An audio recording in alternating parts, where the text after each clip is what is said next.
Okay, welcome to this video in which we're going to compare nucleophilicity and basicity. So in this week's lectures we're going to look at lots of nucleophilic substitution reactions, many of which will be SN2 type reactions. And an SN2 type reaction can simply be considered as being initiated by the attack of a nucleophile onto the electron deficient end of a polarised bond. So we have a polarised bond here with an electronegative atom. Therefore, atom X will be electron deficient, and the nucleophile will bond to that atom, break the bond of atom Y, and overall you'll get a substitution process. We'll look at loads of reactions like that in this week's lectures.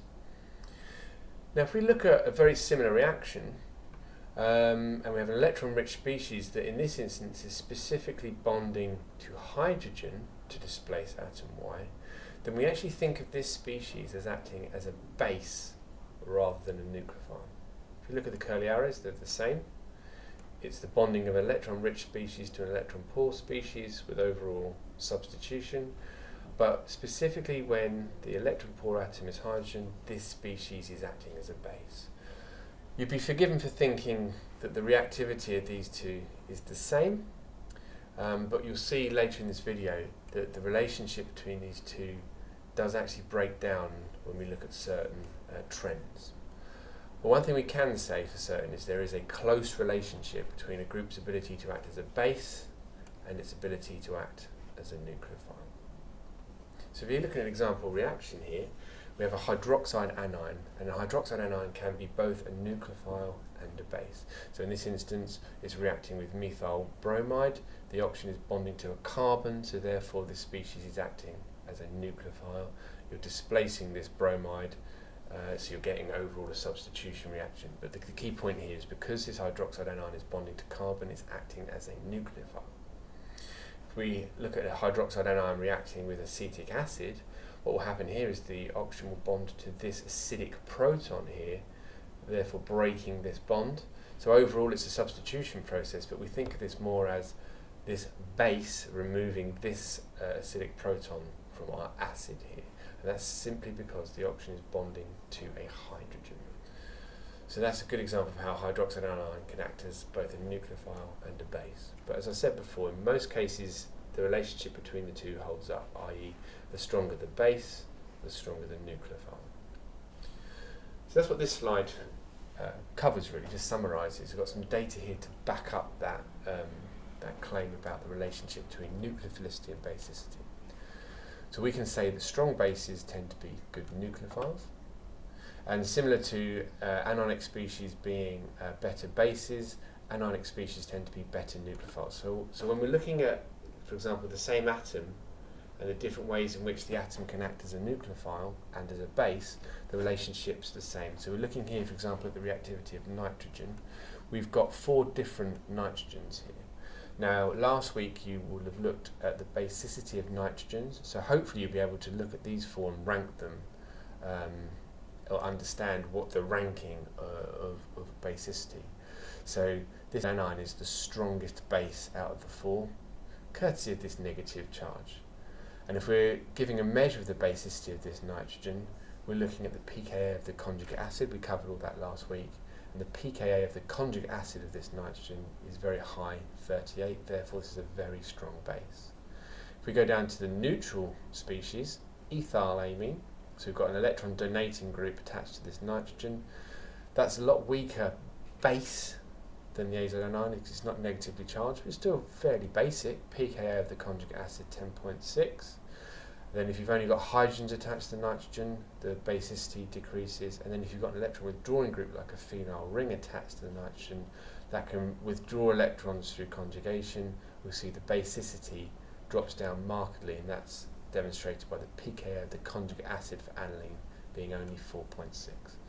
So we've got data here showing that basicity is decreasing as you go from top to bottom, and actually the same as that, the nucleophilicity also decreases as you go from top to bottom.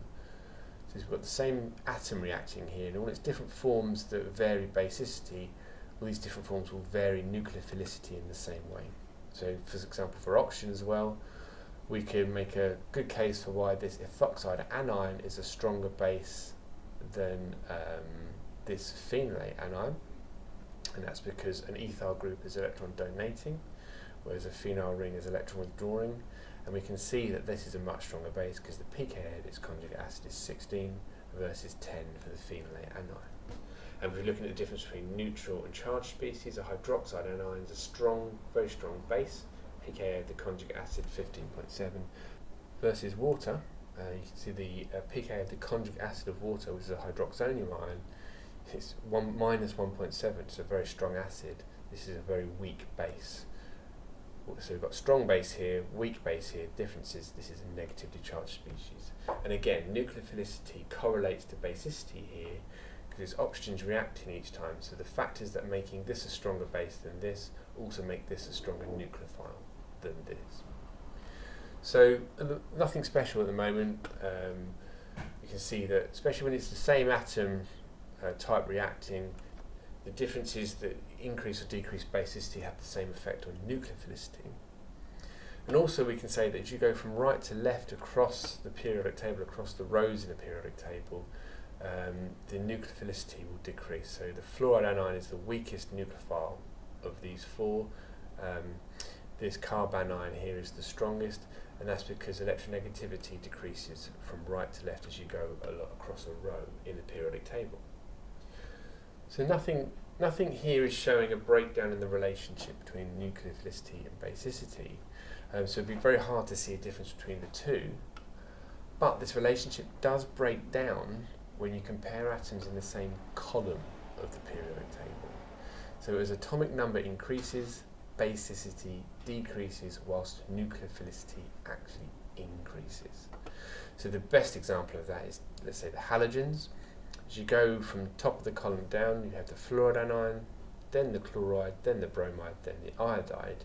And you can see that the basicity is decreasing quite markedly as you go from top to bottom. So pKa of the conjugate acid here for the iodide anion, minus 10, shows that that's a very strong acid, therefore this is a very weak base.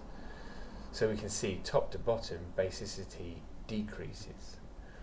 But it's the opposite for nucleophilicity. The strongest nucleophile in this series is the iodide anion, much more nucleophilic than the fluoride anion, for example. And also, if you compare oxygen and sulfur, the same is true. Basicity of a sulfur is much less. These are two equivalent species here, and you can see that the pKa of the conjugate acid for this thiolate anion is a lot lower than the pKa of the conjugate acid for this alkoxide anion, meaning this is a much stronger base, but this is a much better nucleophile. So as we go up and down the columns in a periodic table, you see that this relationship between nucleophilicity and basicity breaks down. And we need to understand why, of course. And this is due to increasing atomic radius as you go down the column in a periodic table. So the atoms are getting much bigger as you go from top to bottom. So the larger the atom, or the larger the ion in this instance, the weaker the bond it will form with hydrogen, because you've got to remember that hydrogen is an incredibly small atom. So the orbital overlap that this iodide anion is going to have with hydrogen is going to be pretty ineffective, because this is such a large diffuse electron cloud, whereas a hydrogen is a tiny little cation. So this is going to form a very weak bond to hydrogen, therefore its basicity is going to be very low. But if you've got this large fluffy electron cloud around this iodide anion, these electrons are going to be held less tightly by the nucleus of this ion, and these electrons are going to be given up more easily to an electrophile that's larger than hydrogen, something like a carbon, an electron pool carbon, for example. And that's why this is a stronger nucleophile than, for example, the fluoride anion. So as you go from top to bottom, the atoms are getting much larger, and that means that basicity is decreasing because these atoms are getting much larger, and therefore they're interacting less effectively with these tiny proton or hydrogen cations. But the nucleophilicity is increasing because as we go from top to bottom, the electron clouds around these atoms are getting larger, less dense, more fluffy, as we'd say, and therefore the electrons are given up more easily to electrophiles, so these are becoming better nucleophiles. And that's it, really. That's why that relationship breaks down as you go up and down the columns in a periodic table.